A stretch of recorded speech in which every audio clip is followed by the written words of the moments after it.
नमस्कार, मैं हूं Mamta Verma. DAV e learning classes में आपका हार्दिक स्वागत है।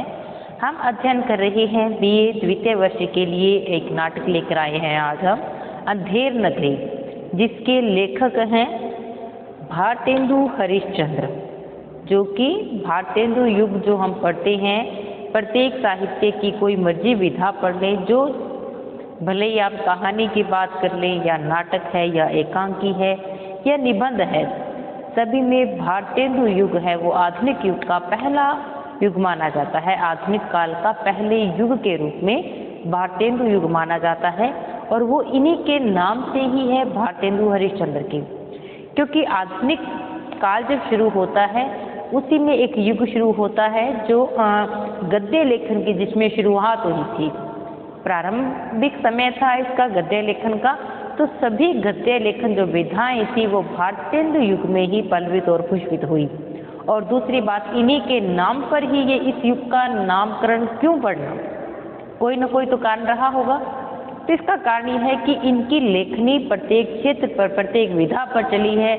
हम बात करें नाटक है, एकांकी है या निबंध है, यानी कि एक इनका क्षेत्र इतना विस्तृत था और इस कारण से ही विद्वानों ने इस युग को नाम दे दिया भारतेंदु युग। तो अगर हम आधुनिक काल की बात करते हैं तो आधुनिक काल का जो समय है वो 1900 के संवत 1900 के बाद प्रारंभ होता है।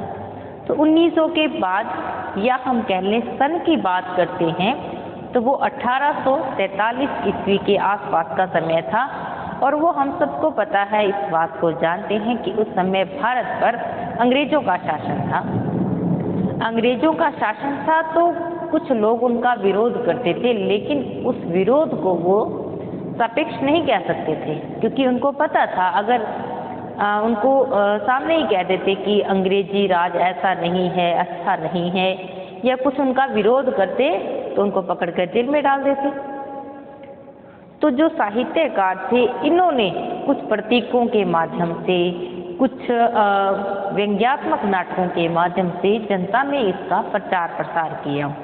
तो उसी का उदाहरण है ये नाटक अंधेर नगरी, चौपट राजा अंधेर नगरी के नाम से ये नाटक है। तो भारतेंदु युग में पहली बात आती है कि जो इन्होंने नाटक लिखे थे, एक तो पहली बात कि इनके नाटकों पर माना जाता है कि पारसी थिएटर का प्रभाव था।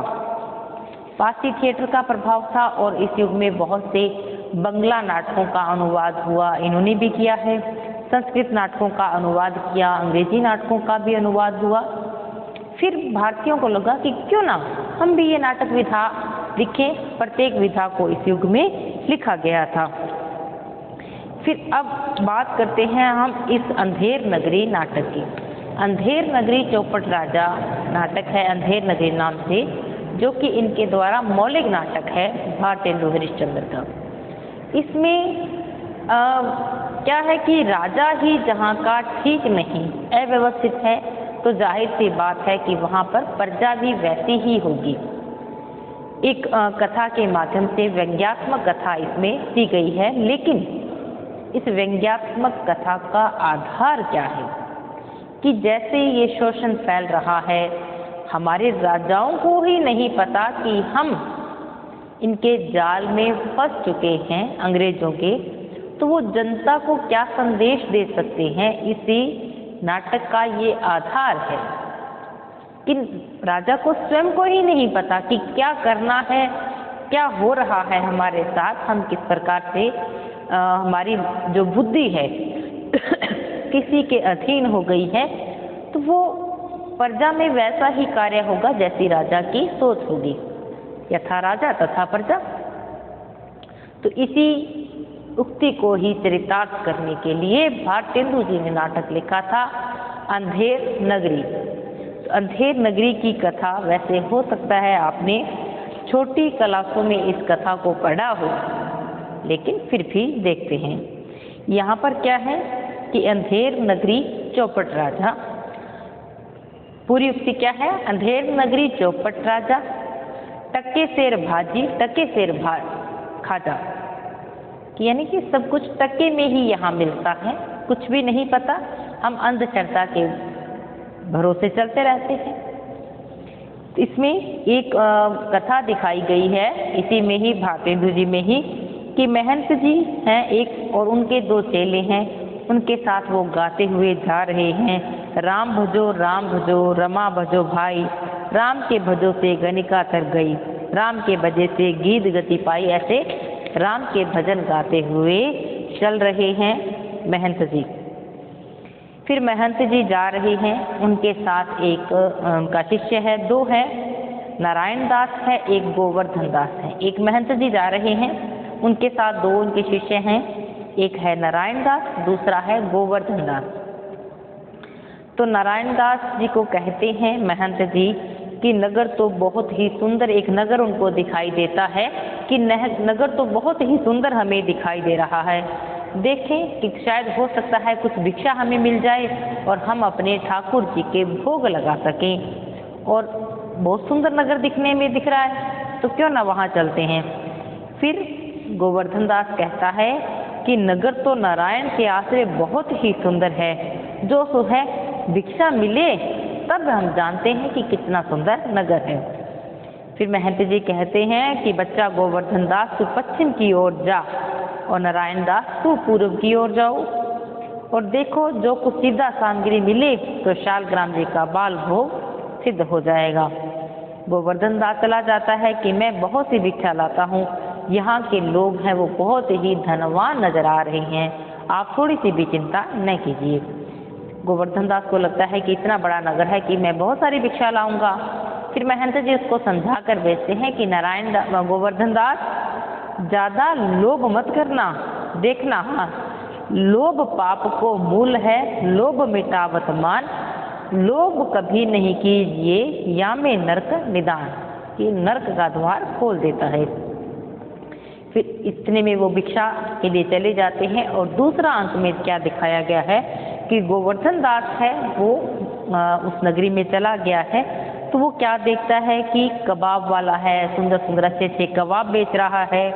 एक घासीराम है, बोलता है जोर जोर गरम गरम चने को बेच रहा है। फिर तीसरा व्यक्ति इसमें दिखाया है नारंगी वाला, नारंगियाँ बेचता है, सिलहट की नारंगी, खट्टी मीठी सारी नारंगियाँ बेचता है। एक टक्के सेर की नारंगी ले लो, टक्के सेर के गरम गरम कबाब हैं। फिर हलवाई बहुत ही सुंदर अच्छी अच्छी जलेबियाँ बना रहा है, बहुत अच्छी मिठाइयाँ बना रहा है।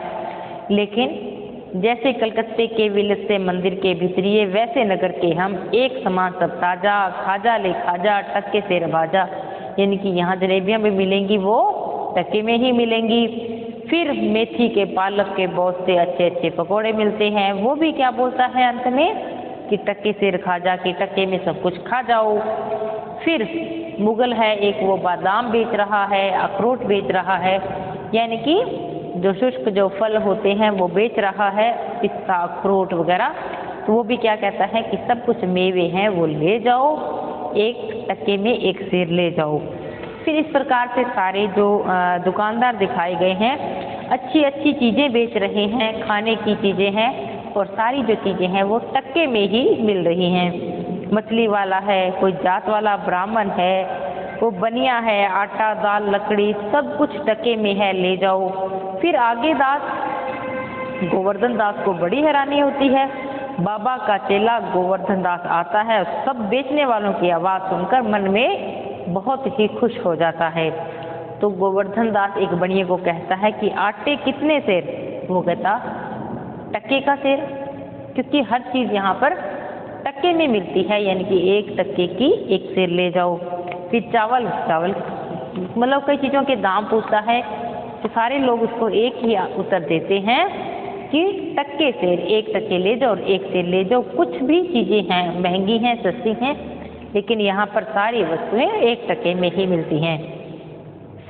फिर गोवर्धन दास क्या करता है कि जाता है वह हलवाई के पास, जाकर कितने सेर करनी है कि बहुत सारे सेर ले लेता है, मिठाइयाँ ले लेता है बहुत सारी।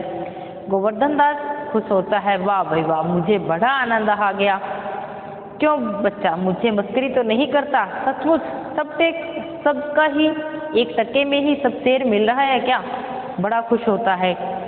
हलवाई कहता है कि हाँ हाँ सब कुछ यहाँ पर तक के मिलता है। तो वो पूछता है, हलवाई से पूछता है कि यहाँ का राजा, इस नगरी का नाम क्या है। गोवर्धन दास हलवाई से पूछता है कि इस नगरी का नाम क्या है। तो वो कहता है अंधेर नगरी।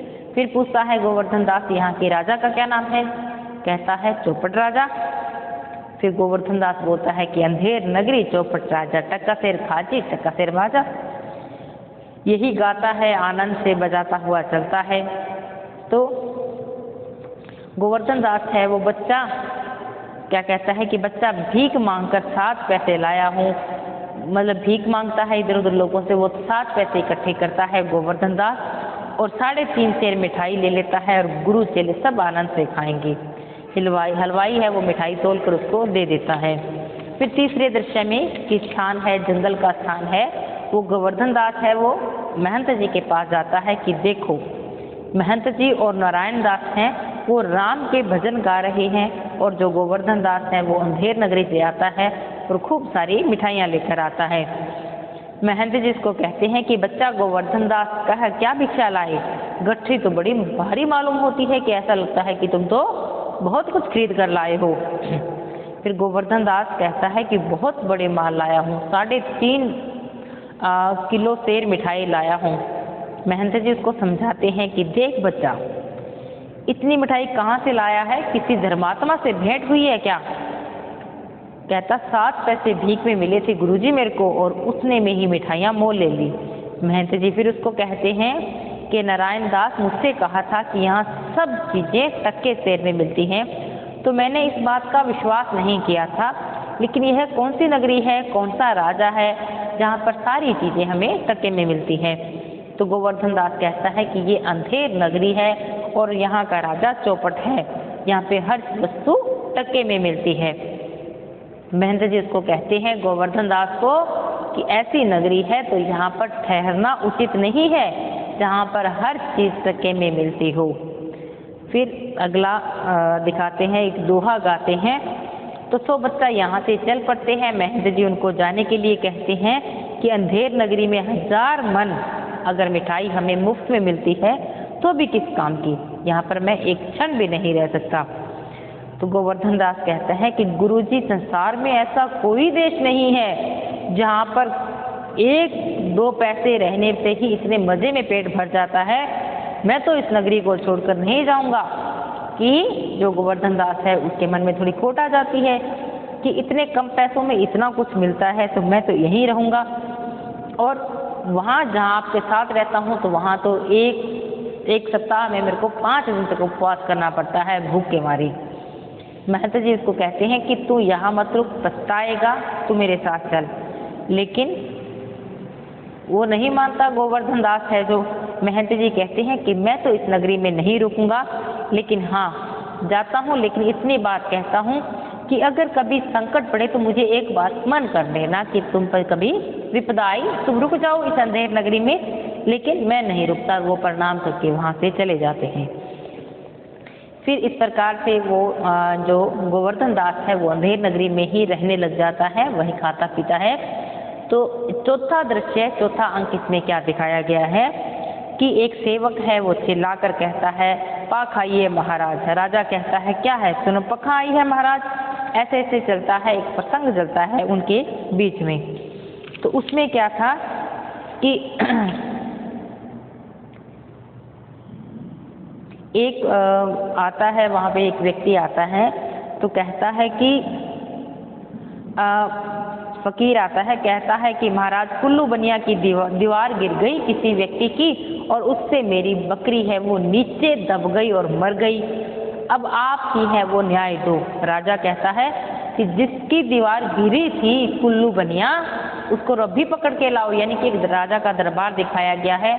राजा बैठा है, वहाँ पर दरबारी बैठे हैं। एक व्यक्ति आता है, कहता है कि ऐसे ऐसे करके कुल्लू बनिया की जो घर की दीवार थी वो गिर गई और मेरी बकरी है उसमें दबकर मर गई है। फिर राजा आदेश देता है कि कुल्लू बनिया को बुला कर लाया जाए कि जिसकी दीवार गिरी है इसकी बकरी मर गई है। फिर वो उसको बुला कर लाते हैं। फिर वो क्या कहता है, पकड़ कर लाते हैं। मंत्री आता है, कहता दीवार ईंट चूने की होती है, उसके भाई बेटा नहीं होता। कुल्ले बनिए को लाते हैं तो क्या है?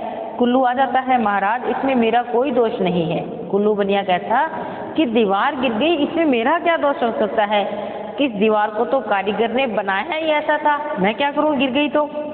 फिर राजा कहता ये भी बात ठीक है, जिसने इस दीवार को बनाया था अब उसको पकड़ कर लाओ कि उस कारीगर ने इस दीवार को अच्छा नहीं बनाया।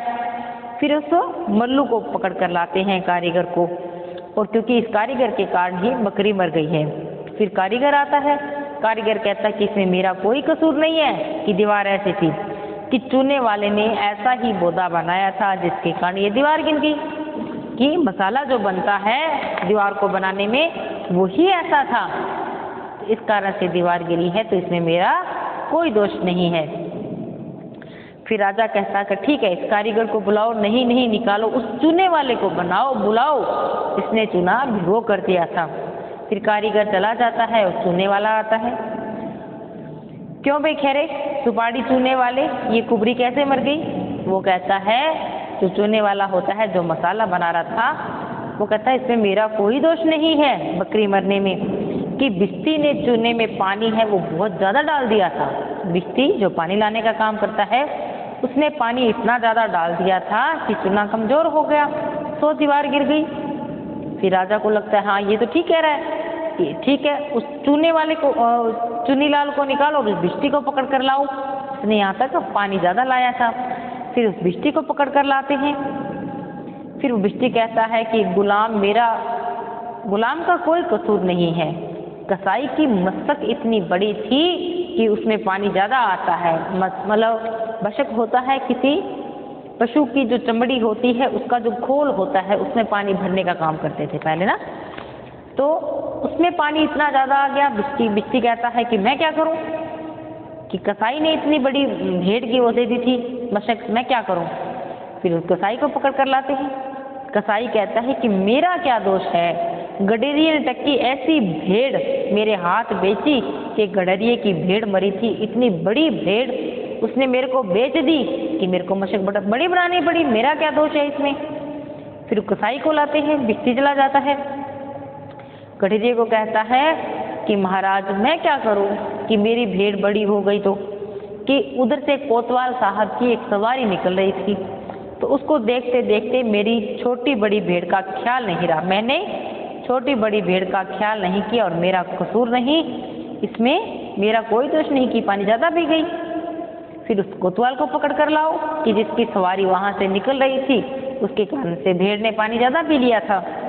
फिर कोतवाल को लाते हैं। कोतवाल कहता है कि महाराज इसमें मेरा कोई कसूर नहीं है, मैं तो शहर के इंतजाम के वास्ते जाता ही हूँ। फिर मंत्री कहता नहीं, आप ही आप, यह तो बड़ा गजब हुआ, ऐसा ना हो कि बेवकूफ़ इसके मारे सारे नगर को ही फांसी हो जाए, ऐसा लगता है वहाँ मंत्री ये बात सोचता है।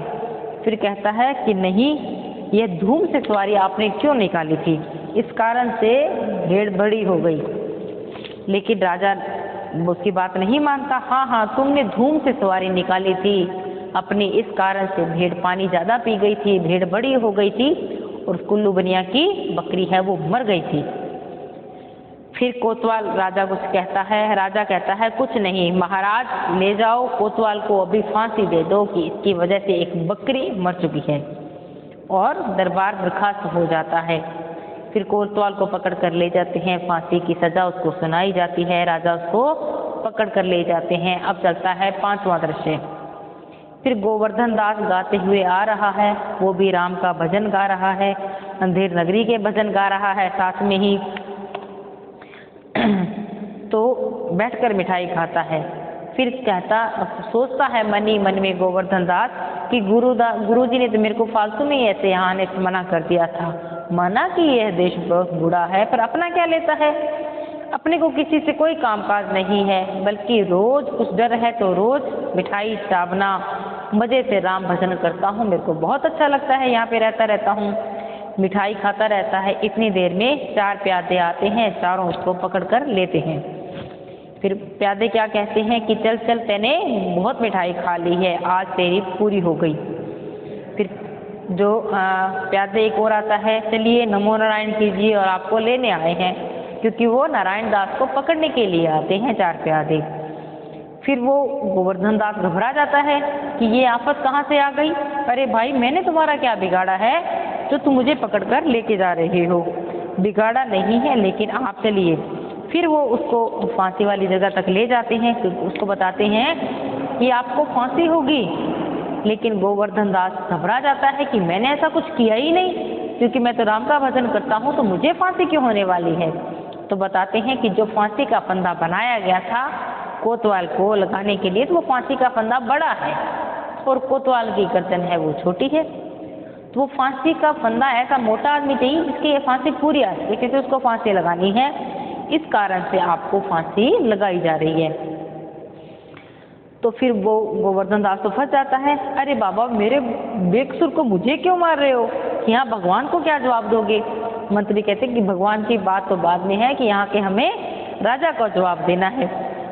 फिर वो राजा चल पड़ता है, वहाँ ले जाते हैं उसको, गोवर्धन दास को फांसी वाले स्थान में, शमशान घाट में छठा दृश्य आ जाता है। गोवर्धन बार बार रोता है कि हे भगवान, मुझे फांसी क्यों दे रहे हो? कुछ तो धर्म विचारो, मुझे फांसी देने से क्या लाभ होगा? लेकिन कोई उनकी बात नहीं सुनता, कहते हैं कि ये तो राजा का हुक्म है। फिर वो उसको बात याद आती है कि शायद मैंने गुरु जी की बात मानी होती तो आज ऐसा मेरे साथ ये दिन ना होता, क्योंकि इस नगरी का नाम ही अंधेर नगरी चौपट राजा है, तो बचने की आशा तो हो ही नहीं सकती कि राजा ही चौपट राजा है। इस नगर में ऐसा कोई धर्मात्मा नहीं है जो इस फकीर को बचा ले। फिर वो मन ही मन में याद करता है कि गुरु जी आओ, मुझे बचा लो। तभी गुरु है उनको सुनाई देते हैं, उनकी एक अंतरात्मा जागती है और तब वो गुरु आ जाते हैं कि हाँ गुरु, बच्चा क्या हाल है? वो पूछते हैं। तो वो सारी बात गोवर्धन दास है उनके बात बता देता है। गुरु जी 2 मिनट के लिए सोचते हैं और कहते हैं कि नहीं नहीं, यह फांसी मुझे दे दो। गोवर्धन दास कहता नहीं, मुझे अभी फांसी दे दो। फिर उनके जो गोवर्धन दास के गुरु हैं महंत जी, वो कहते नहीं, यह फांसी मैं लूँगा। गुरु शिष्य में झगड़ा होता है। फिर वो मंत्री पूछता है कि क्या बात होगी, फांसी के लिए क्यों लड़ रहे हो? अभी तो कह रहा था कि फांसी लेनी नहीं है। फिर वो मंत्री को बताता है कि जो इस समय मरेगा वो सीधा स्वर्ग में जाएगा। फिर वो उसको कहता है कि वो मंत्री कहता मैं फांसी लूँगा। तब राजा वहाँ से गुजर रहे होते हैं, तो वहाँ का जो चौपट राजा था वो कहता कि ये क्या झगड़ा चल रहा है यहाँ पे कि फांसी मैं लूँगा। फिर उनको कोई चुप हो जाते हैं। फिर वो उनको मंत्री गोवर्धन दास है, वो कहता है कि ये इतनी शुभ घड़ी है इस समय की कि जो यहाँ मरेगा वो सीधा ही स्वर्ग का राजा बनेगा। वो राजा यहाँ का चौपट था, यानी कि मूर्ख था, तो कहता नहीं नहीं, मैं फांसी लूँगा। सारे स्तब्ध हो जाते हैं। तो वो कहता कि नहीं, जिद कर लेता है कि गोवर्धन दास को फांसी नहीं होगी, फांसी मुझे दी जाए, मेरे होते हुए वहाँ का राजा और कौन बन सकता है। तो बहुत ही जिद करके वो राजा है वो स्वयं फांसी ले लेता है, यानी कि गोवर्धन दास बच जाता है। तो ये कथा यही समाप्त हो जाती है। आज के लिए इतना ही। अच्छी कहानी है अंधेर नगरी, ये एक नाटक है आपका, और कबीरा खड़ा बाजार में भी आई होप आपने पढ़ लिया होगा। इस नाटक को पढ़ना। आज के लिए इतना ही, मिलते हैं अगली क्लास में, तब तक के लिए धन्यवाद।